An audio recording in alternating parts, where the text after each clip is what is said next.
नमो अर्हन्ताणं नमो सिद्धाणं नमो आयर्याणं नमो वज्झायाणं नमो लोये सव्वसाहुणम् एषु पञ्चनमोकारो सव्वपावपणासनो मङ्गलाणं च सव्वेसिं परमं हवै मंगलम। परमं हवै मंगलम। विशाखार स्तोत्र पर हमारी चर्चा चल रही है। और स्वाध्याय शुरू करने से पहले हम स्वाध्याय के लाभ गिन लेते हैं। स्वाध्याय के तीन क्रमिक लाभ यहाँ आपको स्क्रीन पे दिख रहे हैं। कषायों की मंदता, क्रोधादि कषायों की मंदता होती है। सार्वभौमिक ज्ञान, अल्प ज्ञान होने पर भी तीन लोक का ज्ञान हमें स्वाध्याय से संभव है।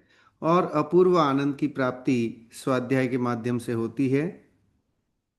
आज का जो विषय है हमारा, वह है 35 और 36वीं गाथा।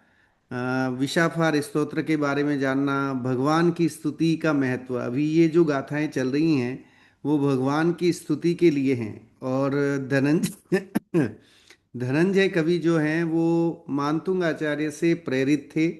भक्तामर जी स्तोत्र से प्रेरित होकर के ही उनके अंतर्मन में विशापहार स्तोत्र रचने की भावना जागी।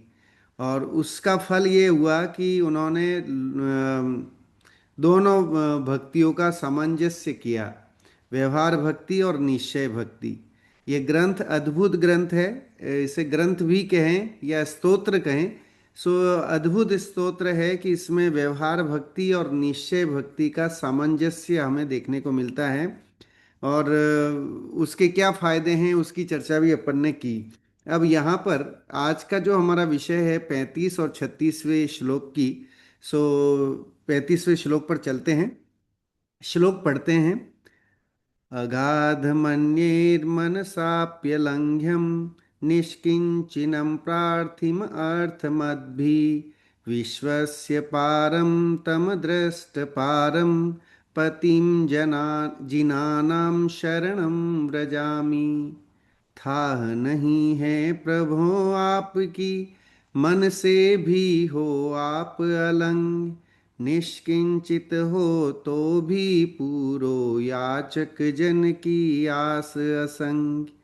पाया जग का पार आपने, नहीं आपका मिलता पार। हे जिन पति में चरण शरण हूँ, मेरे तुम हो हृदय आधार। अब यहाँ कह रहे हैं, देखिए अन्वयार्थ पढ़ते हैं। अगाधम विशेषण दिए हैं भगवान के कि आप अगाध हैं। अगाध मतलब गंभीर हैं।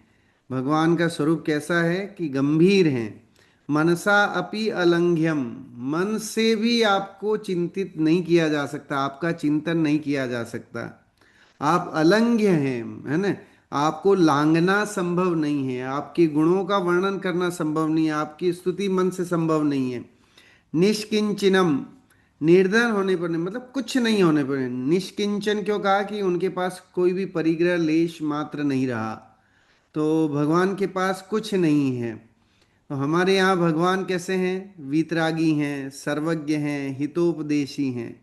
तो कह रहे कि आप निष्किंचन हैं, आपके पास कुछ भी नहीं है, लेश मात्र कुछ नहीं है। अर्थवद भी प्रार्थितम, धनाढ्यों द्वारा फिर भी आप जो है याचित पूजा किए जाते हैं। आपके पास कुछ भी नहीं है लेकिन फिर भी लोग आपकी पूजा अर्चना करते हैं। तो कुछ तो है कि नहीं होते हुए भी लोग आपके, तीन लोग के आप स्वामी हो, अधिपति हो।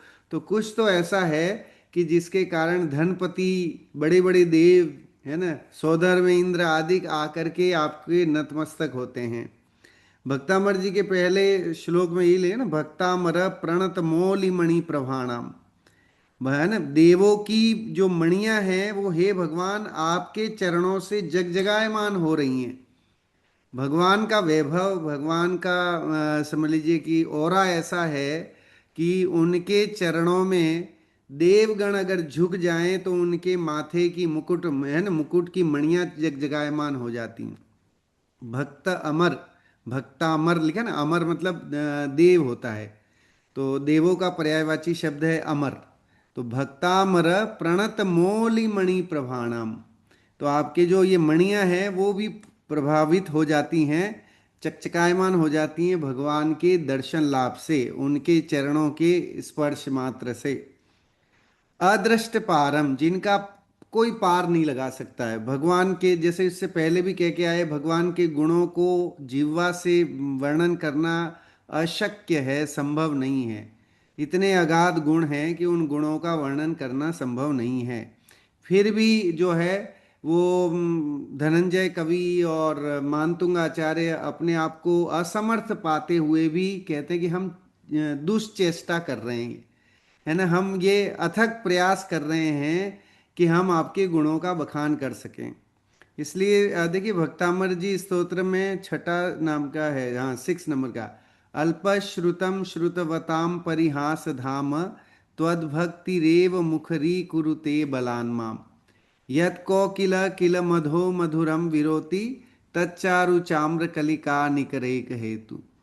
तो वहां पर ये देखिए वो कहते हैं कि हम तो अल्पश्रुत के ज्ञानी हैं, वो अपने आप को मानतुंग आचार्य कह रहे हैं कि मैं तो अल्पश्रुति हूं। ऐसे ही यहाँ धनंजय कवि कवि भी पहले पहले की गाथाओं में, पहले के श्लोक में ये बोल के आए कि हे भगवान, मेरे में वे सामर्थ्य नहीं है कि मैं आपके गुणों का वर्णन, मैं होता कौन हूं जो आपके गुणों का वर्णन कर लूं। तो मेरी जिह्वा से तो आपके गुणों का बखान करना संभव नहीं है। आपने अपनी आत्मा का ऐसा वैभव प्रकट कर लिया है कि उस वैभव को, उस गुणों को वर्णन करना जिह्वा से संभव नहीं है। शरणम व्रजामि, इसलिए हे जिनेन्द्र देव, मैं तो आपकी शरण में आया हूँ, जिनेन्द्र देव की शरण लेता हूँ। देखिए वो पूजन के टाइम भी पढ़ते हैं, पावन मेरे, है ना, नयन भये तुम दरसते, है ना, पावन मेरे नयन भये तुम दरसते, पावन पानी भये तुम चरणनि परसते। पानी मतलब होता है हाथ। तो कह रहे कि आपके चरण के स्पर्श से मेरे हाथ जो हैं वो पवित्र हो गए। ठीक है, पावन भय कि आपके ये दर्शन मात्र से मेरे हाथ मेरे पैर, वो इस तरह से पूरा वर्णन है उसमें, पूरे शरीर के अंगों पांग का वर्णन है कि मेरे किस किस अंग से भगवान के दर्शन से मुझे क्या क्या फायदा हो रहा है ना। अब देखो आगे पढ़ते हैं, इसका अन्वयार्थ पढ़ते हैं। अगाधम गंभीर अन्य दूसरों के द्वारा अपि अलंघ्यम, मन से भी उल्लंघन करने के अयोग्य हैं, अर्थात अचिंत्य, है ना, आपकी को चिंतित नहीं किया, आपके बारे में विचार नहीं किया जा सकता, ऐसे आप हैं। और निष्किंचनम, निर्धन होने पर, निर्धन मतलब यहाँ गरीब अर्थ में नहीं है, यहाँ परिग्रह के रहित, निष्परिग्रही होने के अर्थ में यहाँ निष्किंचनम लिखा हुआ है। तो उनके लेश मात्र परिग्रह नहीं है, इसलिए वे कैसे हैं, निष्किंचनम। किंचित, किंचित मतलब थोड़ा भी। तो यहाँ पर 2400 परिग्रह का त्याग हो गया। सो निर्धन, निर्धन होने पर भी, अर्थवद भी, धनाढ्य, अर्थ, अर्थ मतलब होता है पैसा, है ना। तो जो अर्थ वाले होते हैं, मतलब पैसे वाले जो होते हैं, उनके द्वारा भी प्रार्थितम, उनकी उनके द्वारा भी आप पूजे जाते हो। याचित विश्वस्य पारम, सबके पार स्वरूप होने पर भी, है ना, अदृष्ट पारम, जिनका पार अंत कोई नहीं देख सकता। आप सबको देख सकते हैं, आप सबका पार देख सकते हैं, लेकिन आपको कोई देख करके, है ना, पार नहीं पा सकता। तो ऐसे तम जिन्यानाम पतिम, ऐसे जिनेन्द्रों के देव, है ना, जिनेन्द्र देव की मैं शरणम व्रजामी, शरण को प्राप्त होता हूँ। यहाँ धनंजय कवि कह रहे हैं कि हे भगवान, मैं आपके पास, आपकी शरण में क्यों आया हूँ, क्योंकि मुझे ये सब लक्षण जो है वो दिखें कि आप गंभीर हैं, आपका चिंतन संभव नहीं है ना, दुनिया आपको पार नहीं पा सकती है, आप अपरिग्रही हैं, ये सब विशेष गुण देख करके और मैं आपकी शरण में आया हूँ। भावार्थ पढ़ते हैं।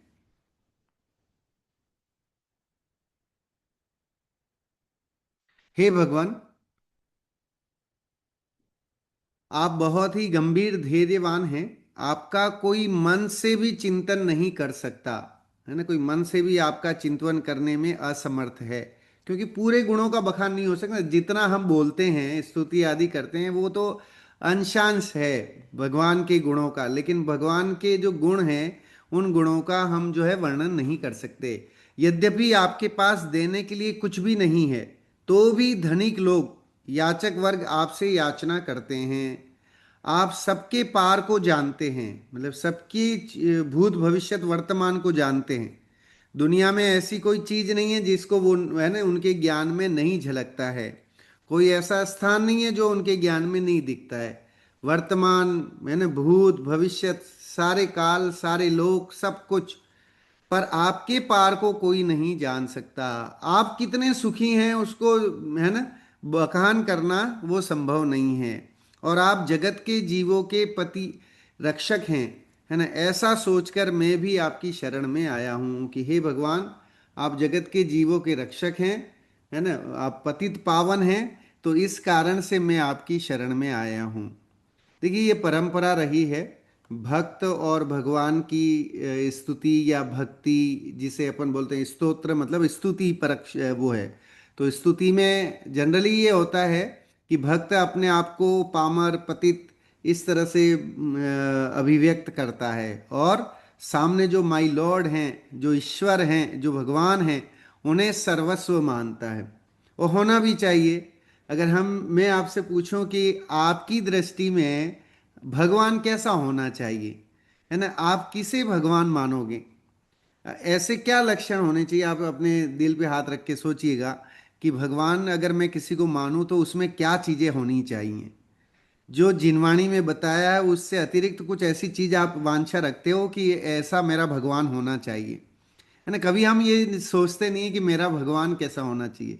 गुरुदेव तो खैर कहते थे कि तू ही भगवान है, हम ही भगवान हैं, है ना। जैनिज्म के हिसाब से हर शुद्धात्मा, है ना, निश्चय से भगवान है ना, और उसे पर्याय की अपेक्षा से भगवान बनने की जरूरत है। तो अब जिन्होंने पर्याय में भी भगवान पना हासिल कर लिया है, उनके गुणों को वर्णन करना संभव नहीं है।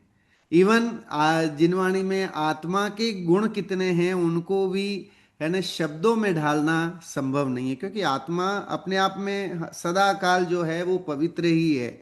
वो कभी मैली हुई नहीं है, ऐसा शास्त्रों का वर्णन है। चाहे वो समय सारादिक ग्रंथ पढ़ें या अन्य जो भी आध्यात्मिक ग्रंथों की अगर हम चर्चा करें, तो उसमें आया कि सदा काल आत्मा स्वर्ण की भांति जो है वो शुद्ध और पवित्र ही रहती है, कभी मैली होती नहीं है ना। आत्मा में कभी दाग लगता नहीं है।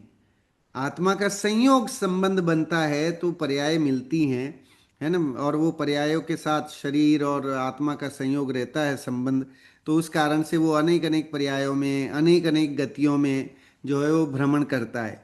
लेकिन किसी भी गति में जाए, किसी भी पर्याय में जाए, आत्मा का जो अपना वैभव है, जो शुद्धता है, उस शुद्धता में कभी भी रंच मात्र भी जो है वो परिवर्तन नहीं होता। वो नहीं बिगड़ता, उसके स्वभाव में कोई चेंज नहीं होता है ना। पर्याय में चेंज हो सकता है, उसके जो स्वाभाविक गुण हैं उन गुणों में कभी भी चेंज नहीं होता है। जब यह जीव, समझ लीजिए कि चींटी था या जानवर था, तो क्या जानना देखना छोड़ दिया था? जब यह जीव मनुष्य बन गया तो क्या जानना देखना छोड़ दिया कि नहीं छोड़ा? तो इसका मतलब जो शाश्वत गुण हैं वो शाश्वत गुण हमेशा रहते हैं। स्वभाव, कभी स्वभाव का अभाव नहीं होता। एक आदर्श वाक्य है ना कि स्वभाव का कभी अभाव नहीं होता। तो स्वभाव जो है वो हमेशा सदा काल रहने वाला है, तो इसलिए उसका कभी अभाव नहीं होता है। चलिए आगे बढ़ते हैं। देखिए, भगवान की गुणों का वर्णन भक्तामर जी के चौथे इस उसमें भी कहा है। पढ़ते हैं। वक्तुम गुणान गुण समुद्र शशांक कांतान, कस्ते क्षम सुर गुरु प्रतिमोपि बुद्ध्या, कल्पांत काल पवनोद्यत नक्र चक्रम, को वा तरी तुमल मंबु निधिम भुजाभ्याम। हे गुणों के भंडार, आपके चंद्रमा के समान सुंदर गुणों को कहने के लिए बृहस्पति के सदृश भी कौन पुरुष समर्थ है, अर्थात कोई नहीं कह सकता। देखो, भक्तामर जी के चौथे श्लोक में मानतुंग आचार्य कह रहे हैं कि हे भगवान, आपके गुणों को हम बखान नहीं कर सकते। अथवा प्रलय काल की वायु के द्वारा प्रचंड है मगरमच्छों का समूह, जिसमें ऐसे समुद्र को भुजाओं के द्वारा तैरने के लिए कौन समर्थ है, अर्थात कोई नहीं है ना। ये लगे ना, कल्पांत काल पवनोद्यत नक्र चक्रम को वा तरी तुमलमंबु निधिम भुजाभ्याम। अपनी भुजाओं से कोई पार नहीं उतर सकता है अगर वहां मगरमच्छ हैं समुद्र में, और प्रचंड कल्पांत काल चल रहा है, प्रलय काल चल रहा है और तेज थपेड़े चल रहे हैं, ऐसी जगह में वो उसका बचना मुश्किल है। तो ऐसे ही कह रहे हैं कि हमारा भी आपका गुणों का वर्णन करना इम्पॉसिबल है, संभव नहीं है। चलिए आगे पढ़ते हैं। 36वां जो है वो पद पढ़ते हैं यहाँ। तो आगे और भगवान की विशेषता का, गुणों का, भक्ति का ही वर्णन यहाँ पर है। त्रैलोक्य दीक्षा गुरुवे नमस्ते, यो त्रैलोक्य दीक्षा गुरुवे नमस् त्रैलोक्य दीक्षा गुरुवे नमस्ते, यो वर्धमानोऽपि जिनोन्नतोऽभूत् प्राङ्गण्यशैल पुनरद्रिकल्प पश्वान्नमेरुकुलपर्वतोऽभूत्। तीन लोक के दीक्षा गुरु हो प्रभु आपको सदा प्रणाम, वर्धमान कहला कर भी हो सदा समुन्नत गुण गुण धाम। जो सुमेरु है सदा यहाँ पर सदा एक सा ही रहता, गंडशैल फिर अद्रि मेरु फिर ऐसे क्रम से नहीं बढ़ता। सुमेरु की बात की है यहाँ, सुमेरु पर्वत। सुमेरु पर्वत की क्या विशेषता है, किसने बनाया सुमेरु पर्वत? तो कह रहे कि साहब वो अकृत्रिम है ना, वो हमेशा से बना हुआ ही है, उसको किसी ने बनाया नहीं, वो सहज है ना, वैसा ही है। क्या सुमेरु पर्वत कभी छोटा बड़ा होता है? कभी पहले बहुत छोटा था, फिर धीरे धीरे धीरे धीरे उसमें है ना धूल जमती गई, पत्थर आते गए और उसके बाद वो बड़ा बना? तो कह रहे नहीं, सुमेरु कहते ही उसे हैं कि जो अपने वैभव, अपनी उच्चता को लिए हुए 1 लाख योजन, जिसको बोलते हैं ना 1 लाख योजन का सुमेरु पर्वत, तो वह जो सुमेरु पर्वत पहले दिन से ही उतना ही उन्नत है जितना आज है। तो उसकी उन्नतता में, उसके विकास में कहीं कोई वो नहीं है, वो जैसा पहले दिन था वैसा के वैसा आज है। तो आप कैसे हैं फिर? भगवान सुमेरु पर्वत से भगवान के गुणों का यहाँ वर्णन कर रहे हैं। सो कहते हैं, देखें अन्वयार्थ देखते हैं। त्रैलोक्य दीक्षा गुरुवे है, कह रहे कि त्रिभुवन के जीवों के दीक्षा गुरु हो आप, हे भगवान। आपको देख देख करके लोग जो है वो मोक्ष के मार्ग में आगे बढ़ते हैं, है ना, क्योंकि आपको देख करके आपके जैसा बनने का भाव आता है। भगवान के दर्शन करने क्यों जाते हैं? क्योंकि भगवान जैसा बनने का भाव अंतर में जागृत हो। ये नहीं कि हम अपनी लिस्ट लेके जाएं कि साहब ये कर दीजिएगा, वो कर दीजिएगा, है ना, कोर्ट केस चल रहा है वो निपटा दीजिएगा, परीक्षा में प्रथम आना है, या कोई लॉटरी निकलना है, और दुनिया भर के कोई रोग दूर करना है, जो जगत में लोग भगवान से ये वांछा रखते हैं। तो कह रहे हैं कि वो नहीं, आप तो दीक्षा गुरु हैं, है ना। आप कैसे हैं कि आपको देख करके संसार की क्षण भंगुरता का भान हो, यह समझ में आए कि वाकई जगत जंजाल जो है वो बेकार है और आपके सदृश बनने में ही सार है। ऐसी भावना जागृत हो तो दर्शन का फल है। वर्धमान अपि, यहाँ वर्धमान महावीर के लिए अर्थ में नहीं लिया है, वर्धमान क्रमिक उन्नति के हिसाब से लिया है। अरहंत से सिद्ध बनने के हिसाब से भी समझ सकते हैं। 4 घाती से 4 अघातीय कर्मों के नाश की अपेक्षा से उन्नति को भी अपन यहाँ पर ले सकते हैं। तो वर्धमान अपि, क्रम से उन्नति को प्राप्त होते हुए भी, है ना, आप क्रम क्रम से ही उन्नति को प्राप्त हुए हैं। पहले आप व्रती श्रावक बने होंगे, फिर महाव्रती बने होंगे, फिर महाव्रती में भी आपने उपशम श्रेणी और शपथ श्रेणी धारण की होगी, फिर उपशम श्रेणी में है ना और शपथ श्रेणी धारण करके और फिर 12वां गुणस्थान क्षीणमोह गुणस्थान तक पहुँचे होंगे। और फिर जो है वो आपने अयोग केवली और सयोग केवली इस दशा को प्राप्त करके अरहंत आप बने हैं। शुक्ल ध्यान की, है ना, तीसरे पाए की अग्नि जला करके आप भगवान बने हैं। तो ये क्रमिक विकास है, मतलब भगवान बनने का एक क्रमिक विकास है कि जब भी कोई जीव भगवान बनेगा तो जैनिज्म के हिसाब से, जैनोलॉजी के हिसाब से भगवान बनने का तरीका यही है कि सबसे पहले वो गृहस्थ में रहते हुए अपनी शुरुआत करेगा। प्राइमरी स्टेज पर वह छोटे छोटे व्रत वगैरह रखेगा, उन व्रतों को, नियमों का पालन करते हुए अपना अभ्यास शुरू करेगा।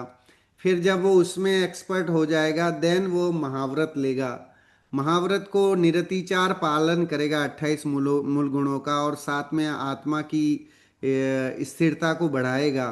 तो शपथ श्रेणी धारण करेगा, और शपथ श्रेणी पूर्वक जो है कर्मों की निर्जरा होते होते फिर अरहंत अवस्था बन आएगी। और कालांतर में जो अरहंत बना है वो नियम से जो है सिद्ध बनता ही बनता है। टाइम लग सकता है लेकिन बनने की गारंटी है। तो इस कारण से वहां पर अगर आप देखेंगे तो अरहंत और सिद्धों को परमात्मा की श्रेणी में लिया गया है ना। बहिरात्मा कौन है? तो कह रहे कि बहिरात्मा जो आत्मा और शरीर को एक में एक मानने की भूल करता है वो बहिरात्मा है, जो हम कर रहे हैं। तो हमारी स्टेज अभी पहले गुणस्थान की, मिथ्यात्व गुणस्थान की, बहिरात्मापने की है। फिर जो है अंतरात्मा कौन है? तो अंतरात्मा फिर इस तरह से श्रावकों का वर्णन और ये आता है ना। फिर परमात्मा। तो ये तीन स्टेज हैं। इस स्टेज पूर्वक क्रमिक विकास से पहले बहिरात्मापना छोड़ा, फिर अंतरात्मा बने, फिर अंतरात्मा से परमात्मा बनने की प्रक्रिया पूरी हुई। तो ये क्रमिक विकास है, डायरेक्ट कोई भगवान नहीं बन जाता है। सो क्रम से उन्नति को प्राप्त होते हुए भी निजोन्नतम, स्वयमेव उन्नत हैं, मतलब किसी को किसी की जरूरत नहीं है, आप तो अपने आप में उन्नत हैं, है ना। आपको किसी की जरूरत वो नहीं है। प्राग दंड शेला उदाहरण दिया, कैसे आप स्वयं अपने आप में सक्षम हैं। तो कहने कि पहले गोल पत्थरों का ढेर इकट्ठा किया, पश्चात कुल पर्वत न अद्भुत, बाद में कुलाचल नहीं हुआ, स्वभाव से ही उत्पन्न हुआ है ना। ऐसा नहीं हुआ है कि भाई पहले पत्थर लाए गए, फिर इकट्ठा किया गया, फिर सुमेरु पर्वत बनाया गया। सुमेरु पर्वत तो अपने आप जैसा है वो वैसे ही बना है। तो ऐसे ही कह रहे हैं कि आप जो है भले क्रमिक विकास दिखाया जाए लेकिन आप तो स्वयं ही उन्नत हुए हो अपनी है ना वैभव से, अपनी सामर्थ्य से। स्वयं आप तो भगवान थे और भगवान ही बने हो। ठीक है ना। गुरुदेव एक बात ये कहा करते थे, बद्धा भगवान हो और बद्धा भगवान थो, ऐसा करके वो कहते थे कि सभी लोग भगवान हैं स्वभाव से और सभी को भगवान होना है ना। तो व्यवहार की अपेक्षा से देखें तो अभी भगवान नहीं है, लेकिन स्वाभाविक रूप से हमारा ये जो आत्मा है वो वैसी ही है, त्रिकाल शुद्ध आत्मा है। बस उसका पर्याय का आवरण हट जाए, कर्म की आवरण, जो कर्मों का आवरण है, द्रव्य कर्म, नो कर्म, भाव कर्म, ये प्रक्रिया हट जाए तो वो क्या होता है कि सहज ही आत्मा अपने स्वयं में उन्नत हो जाता है। तत्वार्थ सूत्र में आत्मा के स्वभाव को लेकर के एक गुण लिखा है कि वो ऊर्ध्वगमनत्व स्वभाव का होता है। आत्मा कैसी होती है कि आत्मा का त्रिकाल स्वभाव है ऊर्ध्वगमनत्व, हमेशा वो ऊपर ऊंचाई की ओर ही जाएगा। जब भी कोई जीव मरेगा तो उसकी आत्मा निकल के है ना ऊर्ध्व गमनत्व को ही प्राप्त करेगी। फिर वो विग्रह गति में जो भी वो है ना उसमें भेद पड़ते हों, लेकिन आत्मा का स्वभाव बाय नेचर जो है वो ऊपर जाना ही है। तो अब जब अगर वो कर्मों से रहित हो जाएगी तो कहाँ जाएगी? नरक में थोड़ी जाएगी, फिर संसार में थोड़ी रहेगी, फिर वह लोक के अग्रभाग में जाके ही विराजमान होगी। तो यहाँ देखिए भावार्थ देखते हैं, प्रभु तीन लोक के जीवों के आप दीक्षा गुरु हैं। आप है ना भगवान, आप तीनों लोक के दीक्षा गुरु हैं। वर्धमान, यहाँ देखो अंतिम तीर्थंकर होकर भी आप क्रम क्रम से नहीं बल्कि स्वयं ही उन्नत हैं। यहाँ अंतिम तीर्थंकर की बात इसलिए मैं नहीं कहना चाह रहा क्योंकि यहाँ पर विशाफार स्तोत्र जो है वो भगवान आदिनाथ को समर्पित है, डेडिकेटेड है। तो इसलिए वो वर्धमान यहाँ उन्नति के अर्थ में है, क्रमशः विकास के अर्थ में है। एक चीज और यहाँ पर साहित्यिक दृष्टि से अगर इस पद में देखें तो विरोधाभास अलंकार भी दिखाई देता है। अब विरोधाभास अलंकार क्या होता है कि विरोध वाली चीजें दिखाई देती हैं, दो विरोध चीजें हैं, ये है ना। जो वर्धमान मतलब बढ़ रहा है वह पहले से छोटा होना चाहिए।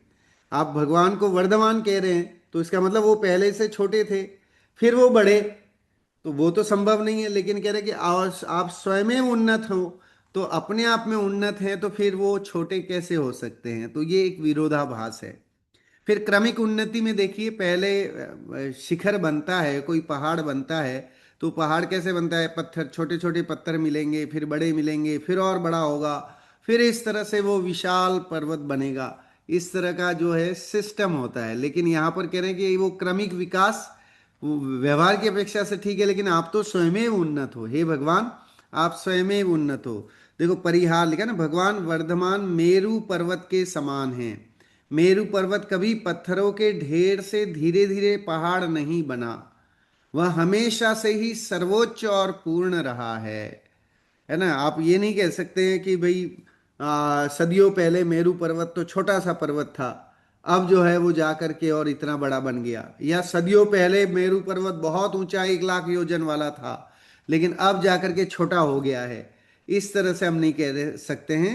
वो तो वैसा ही है, उसके स्वभाव, उसके स्वरूप में वो जैसा का वैसा ही है, उसमें कहीं कोई परिवर्तन नहीं हुआ है। वो है ना, उसकी उन्नतता में कोई चेंज नहीं आया है। अन्वयार्थ पढ़ते हैं इसका। त्रैलोक्य दीक्षा गुरुवे ते नमः, त्रिभुवन के जीवों की दीक्षा गुरु स्वरूप आपके लिए नमस्कार हो। कह रहे कि हे त्रिभुवन के जीवों के दीक्षा गुरु, आपको नमस्कार करते हैं, जो आप वर्धमान अपि क्रम से उन्नति को प्राप्त होते हुए भी निजोन्नतः स्वयमेव उन्नत हुए हैं। है ना। आपका क्रमिक विकास हुआ होगा, उस अपेक्षा से देखें तो बहिरात्मा, अंतरात्मा, परमात्मा की अपेक्षा से देखें तो क्रमिक विकास है। और अगर अपन व्रतादिक की अपेक्षा से देखें तो पहले जो है वो देश व्रत, सामान्य व्रत थे, फिर महाव्रत हुए, फिर महाव्रत से आगे और श्रेणी वगैरह बढ़ी। तो इस क्रम की अपेक्षा से भी देखें तो भी हो सकता है। और क्रमिक विकास में देखें तो घातीय और अघातीय कर्मों की अपेक्षा से भी भेद पड़ सकता है। तो इस तरह से भगवान के क्रमिक विकास को जान सकते हैं, लेकिन कह रहे हैं आप तो निजोन्नतः, है ना, स्वयमेव उन्नत हुए हैं। मेरु, मेरु पर्वत प्राक पहले गंडशैल गोल पत्थरों का ढेर, पुनः फिर अद्रिकल्प पहाड़ तुल्य, मतलब पहले तो पत्थरों का ढेर था, बाद में वो पहाड़ बन गया, फिर कुल पर्वत है, फिर कुलाचल बन गया, बहुत बड़ा पर्वत पड़ गया, न अभूत नहीं हुआ था, किंतु स्वभाव से ही वैसा था। क्योंकि वो स्वभाव से ही जो है हमेशा उन्नत ही रहा, इसीलिए उसका नाम सुमेरु है। सुमेरु पर्वत की विशेषता शास्त्रों में बहुत आती है, पंचकल्याणक के समय आती है। सौधर्म इंद्र, है ना, बालक तीर्थंकर को मेरु पर्वत पर ले जा करके और वहाँ पर जन्माभिषेक का आयोजन करता है। करणान योग के जितने शास्त्र हैं उनमें सुमेरु के 1 लाख योजन की और फिर चूलिका का और ये सारा वर्णन जो है सुमेरु पर्वत के बारे में मिलता है। मोटा मोटा जो है वो 1 लाख योजन सुमेरु पर्वत है।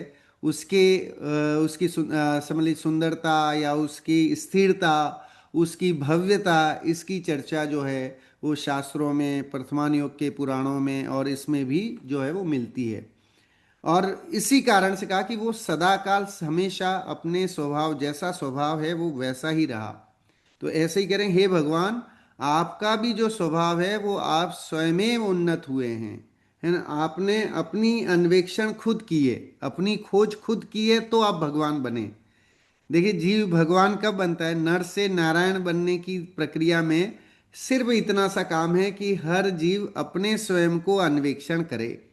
हम अपने अपने को खगालें, अपने को देखें, तो हम भगवान बन सकते हैं। हम दूसरों की ओर हमारी दृष्टि हो तो हम भगवान नहीं बन सकते, है ना। पर आया ना, पज्जय मूढ़ा पर समया, कह रहे कि पर्याय की ओर दृष्टि रखने वाला कभी भी जो है वो मुक्ति की प्राप्ति नहीं कर सकता है, सम्यक्त्व की प्राप्ति नहीं कर सकता है। समय सार में भी आया है, प्रवचन सार में भी पज्जय मूढ़ा पर समया गाथा आती है। तो समय सार की अपेक्षा से देखें तो पर्याय को मानने वाला, पर्याय में खचित है जो, है ना, पर्याय को अपना मानने वाला जो जीव है वो कभी भी सम्यक्त्व की प्राप्ति, वह जैन है ही नहीं। अगर हम उसमें मतलब उसको देखें तो जो पर्याय में परिग्रह में उसको अपना मानता है तो वह जैन की कैटेगरी में नहीं आता है, वह जैन नहीं कहला सकता है। तो इसलिए पज्जय मूढ़ा पर समया कहा गया है। पर समय है, वो स्व समय नहीं है ना। और जो स्वभाव की ओर दृष्टि रखता है वह स्व समय है। है ना। समय मतलब आत्मा के अर्थ में लिया है वहां पर। तो यहां पर भी देखें कि स्वभाव, स्वभाव, स्वभाव दो शब्दों से मिलके बना स्व उपसर्ग है ना। अपना भाव, उसका नाम है स्वभाव। जो मैं हूं, है ना, वैसा ही अपने आप को प्रतीति स्वरूप जानूं समझूं, उसका नाम स्वभाव है। और जो स्वभाव के पास रहता है और विभाव से दूर रहता है, वह ही भगवान बनता है कालांतर में। क्रमिक विकास से अगर हम देखें वर्धमानम, है ना, तो वो वर्धमान कैसे बनेगा कि उसी तरह से कि सबसे पहले अपने को जाने। देखिए जैनिज्म में धर्म की शुरुआत के लिए अपने को जानना, स्वयं को जानना, ये पहली प्रायोरिटी है कि हम अपने को तो नहीं जाने और दुनिया को जानते रहें, है ना। दुनिया में क्या हो रहा है उसकी सारी खबर हमें है, लेकिन हम कौन हैं उसकी जानकारी हमें नहीं है। और जैनिज्म कहता है कि भाई सबसे पहले येन केन प्रकारेण, पिछली श्लोक में आया था ना कि हे भगवान मैं येन केन प्रकारेण आपकी स्तुति कर लेना चाहता हूँ। तो मैं कह रहा हूँ कि ये अभव मिला है, ये मनुष्य भव मिला है, ये उत्कृष्ट समझ लीजिए कि हमें कुल मिला है। तो उस कुल में हमें भगवान के सही स्वरूप को, हम सब सोचें कि मेरी मेरी दृष्टि में भगवान कैसा हो। अगर आपके सामने कोई भगवान आ जाए, है ना, जनरली लोग मूवीज में और पिक्चरों में दिखाते हैं कि बहुत तपस्या करते हैं और भगवान प्रकट हो जाते हैं। तो अगर आप भी ऐसा सोचें और हम भी सोचें कि अगर आपकी इमेजिनेशन में भगवान कैसा होना चाहिए, अगर ये स्वाध्याय नहीं हो, इसकी जानकारी हमें नहीं हो, तो हमारा भी जो थिंकिंग प्रोसेस क्या चल रहा होता है कि वही हाथ में गंडासा लिए हुए, धनुर लिए हुए, और न जाने, है ना, पूरा श्रृंगार किए हुए वैसा आवरण हम देखते। लेकिन जैनिज्म कहता है कि भाई भगवान जो है वो वितरागी होना चाहिए, सर्वज्ञ होना चाहिए, हितोपदेशी होना चाहिए, उसका नाम आप्त है ना। भगवान का एक पर्यायवाची शब्द है आप्त। आप्त मतलब भगवान ही, है ना, जो कि वितरागी है, सर्वज्ञ है और हितोपदेशी, ये तीन लक्षण उसमें होने ही चाहिए। फिर बाकी और उसमें गंभीरता और ये गुण सारे जो हैं वो और भी दिखते हैं। हम बहुत स्तुतियों में, पूजनों में, है ना, आप किसी भी तीर्थंकर की पूजन वगैरह पढ़ेंगे तो उसमें बहुत सारी चीज़ें जो है भगवान के गुणों के बारे में वर्णन आता है कि वो गंभीर है, परम शांत गंभीर, है ना। और स्तुति वगैरह में भक्तामर आदि स्तोत्रों में और भी बाकी जो इतनी स्तुतियाँ वगैरह हैं, उन स्थितियों में भी भगवान के गुणों का वर्णन किया है। लेकिन यहाँ धनंजय कवि कह रहे हैं कि हम कर तो रहे हैं लेकिन हम अशक्य हैं कि हम आपके पूरे स्वभाव को, पूरे स्वरूप को हम नहीं बता सकते। ये तो आपने, आपके जो गुण प्रकट हुए हैं वो स्वयं उन्नत हुए हैं, है ना। किसी की जरूरत नहीं पड़ी, ऐसा नहीं कि थोड़ा थोड़ा हुआ। वो कह रहे स्वयं ही उत्पन्न हुए, वो वैसा ही गुण थे इसलिए उत्पन्न हुए हैं। तो सुमेरु पर्वत वैसा है, पहाड़ वहाड़ जो भी उसके ऊपर हैं, पेड़ हैं जो भी हैं, वो वैसे के वैसे ही हैं, उसमें कहीं कोई उसका फेर बदल नहीं होता, है ना। वो वैसे के वैसे ही रहते हैं। परिवर्तन परमाणुओं का होता रहता होगा, लेकिन आकार प्रकार में, उसकी भव्यता में, उसकी सुंदरता में वहाँ कोई परिवर्तन नहीं होता है। पढ़ते हैं भावार्थ। हे प्रभु, आप तीन लोक के जीवों के दीक्षा गुरु हैं, है ना। आप तीनों लोक के जीवों के कल्याण स्वरूप, तीनों लोक के कल्याण के स्वरूप हैं, हर जीव के कल्याण के स्वरूप आप हैं। आपका सानिध्य, आपकी शरण में जो भी आए उसका बेड़ा पार होना ही है, इसलिए आपको मैं नमस्कार करता हूँ। इस श्लोक के द्वितीय पाद में विरोधाभास अलंकार दिखाई देता है। वह इस तरह कि आप अभी वर्धमान हैं, अर्थात क्रम से बढ़ रहे हैं, फिर भी निजोन्नत, अपने आप उन्नत हुए थे। क्योंकि ऐसा कहने में आता है कि ऐसा कैसे हो सकता है कि भाई क्रमिक विकास भी हो रहा है और कह रहे हो कि आप तो अपने आप से तो ये विरोधाभास यहाँ पर दिखाया गया है। तो अगर अपन देखें, व्यवहार की अपेक्षा से देखें तो क्रमिक विकास है ना, कि पहले व्रती श्रावक बने, फिर महाव्रती बने, फिर आगे जो है वो अरहंत बने, फिर सिद्ध बने, ये एक क्रमिक विकास है। लेकिन आप तो स्वयं निश्चय से देखा जाए तो भगवान थे और भगवान, है ना, बन गए। तो वो उसमें स्वाभाविक जो गुण थे वही प्रकट हुए हैं, कुछ नया चेंज नहीं हुआ है। सो जो चीज अभी बढ़ रही है वह पहले उससे छोटी ही होती है ना, कि बड़ी। पर यहाँ इससे विपरीत बात है। कह रहे कि जनरली जो वर्धमान बढ़ती है तो वो छोटे छोटे से बढ़ती है ना, जैसे हमारी आयु है, तो वो आयु हम पहले 4 साल के थे, फिर 40 साल के हुए, तो उसमें धीरे धीरे क्रमिक विकास हुआ। लेकिन यहाँ तो कह रहे कि आप तो स्वयं वैसे ही थे, है ना, स्वयं उन्नत थे। तो इस कारण से विरोधाभास अलंकार यहाँ पर प्रतिभाषित होता है। विरोध का परिहार इस प्रकार है कि आप वर्धमान अंतिम तीर्थंकर होकर भी स्वयं उन्नत थे, ठीक है, न कि क्रम क्रम से उन्नत हुए थे। हालांकि भावार्थ में भी यहाँ पर अंतिम तीर्थंकर की बात लिखी है, लेकिन जो मैं समझता हूँ उस हिसाब से यहाँ पर जो है वो बात भगवान के उस क्रमिक विकास और उसके साथ उन्नत, आप जैसे, क्योंकि तीर्थंकर 2400 तीर्थंकरों की आत्मा तो एक जैसी ही है ना, आत्मा के स्वभाव की दृष्टि की अपेक्षा से एक ही बात है। क्योंकि मेरू पर्वत आज जितना उन्नत है उतना उन्नत हमेशा से ही था, न कि क्रम क्रम से उन्नत हुआ है।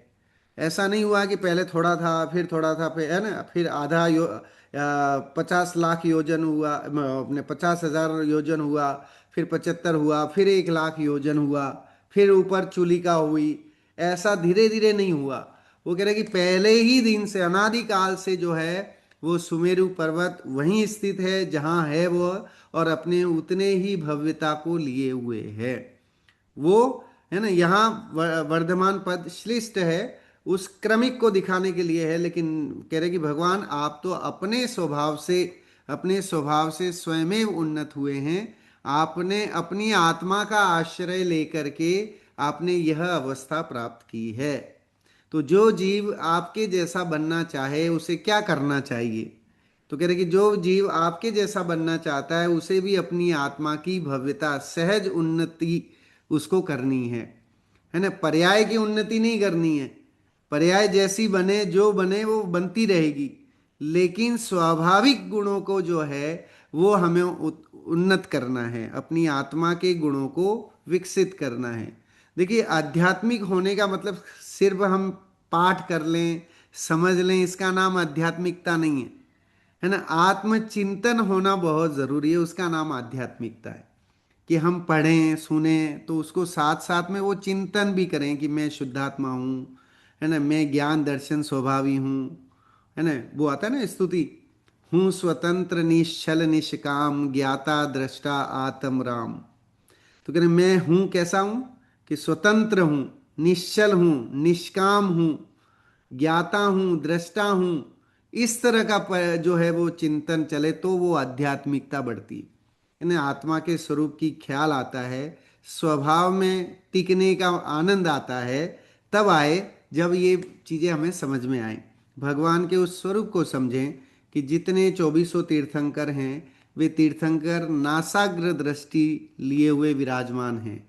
उनकी प्रतिमा को देख करके, उनकी सौम्य शांत नासाग्र दृष्टि वाली प्रतिमा को देख करके क्या किसी जीव को राग हो सकता है? किसी को द्वेष हो सकता है कि नहीं हो सकता है? तो इसलिए वो प्रतिमा तो एक निमित्त है कि उनके उस दर्शन से, उनके उस स्वभाव का अवलोकन करने से हमें जो है वो अपने स्वरूप का भान हो जाए। मैं भी ऐसा शुद्ध हूँ, सहज उन्नत हो सकता हूँ, इसका दृढ़ प्रतीति, दृढ़ निश्चय जो है वो हमें इसके माध्यम से हो जाए। इस तरह से बहुत ही सुंदर पद, भक्ति के इतने अनोखे और अद्भुत पद आपको दुर्लभ हैं कहीं और मिलने की, है ना। आप देखिए, उन्होंने भक्तामर जी से प्रेरित होकर के ही विशाफहार स्तोत्र की रचना की थी। और बहुत कुछ पद जो हैं वो भक्तामर से मिलते जुलते टाइप के ही हमें लगते हैं। स्तुति परक ग्रंथ है, तो इस कारण से भगवान की स्तुति और ये जीवन में भगवान के स्वरूप को जानना, बार बार चिंतन करना, बार बार भगवान के गुणों को सुनना भी बहुत ज़रूरी है ना। इस मनुष्य, दुर्लभ मनुष्य भव जिसे हम बोलते हैं ना, कि यह जो है वो बहुत दुर्लभता से मिला हुआ हमारी यह पर्याय है। और इस पर्याय में यह भव जो है वो कब इस भव का अभाव हो जाएगा, अंत हो जाएगा, नो बडी नोज। कि कब हमारी जो है वो अंतिम सांस आ जाएगी, कब वो, अगर यम देवता होता होगा और वो आता भी होगा तो वो कब आकर के हमारे द्वार पे खड़ा हो जाएगा, नो बडी नोज, हमें किसी को नहीं पता है। तो उससे पहले कि वो आए, है ना, या उससे पहले कि इस देह से, समझ लीजिए कि देह जाए, उससे पहले देह देवल में विराजमान उस शुद्धात्मा का भान परिचय हमें हो जाए, तो शुद्ध आध्यात्मिकता जो है वो सार्थक हो सकती है। हम सब भी जो है इन श्लोकों के माध्यम से अपनी आत्मा का को उन्नत करने का प्रयास करें। इसी मंगल भावना के साथ आज की बात को विराम देते हैं। जिनवाणी स्तुति के लिए सभी लोग खड़े हो जाएंगे। जिनवाणी स्तुति।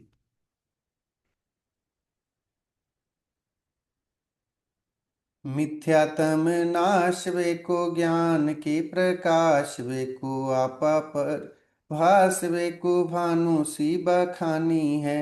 छाहों द्रव्य जान वे को बंध विधि मान वे को स्वपर पिछान वे को परम प्रमानी हूँ।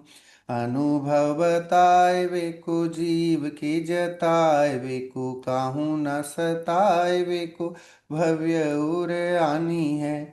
जहाँ तहाँ तार वे को पार के उतार वे को सुख विस्तार वे को यही जिन वाणी है। हे जिन वाणी भारती तो ही जपो दिन रैन। जो तेरी शरणा गए सो पावे सुख चैन। जिन वाणी के ज्ञान ते सूझे लोकालो सो वाणी मस्तक धरूं सदा देत हूँ धो। सभी 9 बार नमोकार मंत्र का जाप करेंगे।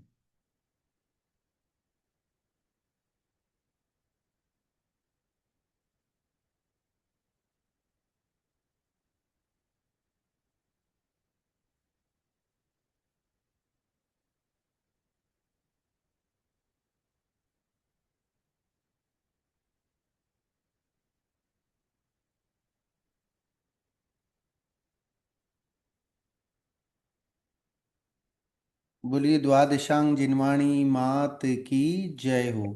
बोलिए महान जैन धर्म की जय जय हो। हो। बोलिए समस्त वितरागी संतों की जय हो। जय हो। जय जिनेन्द्र।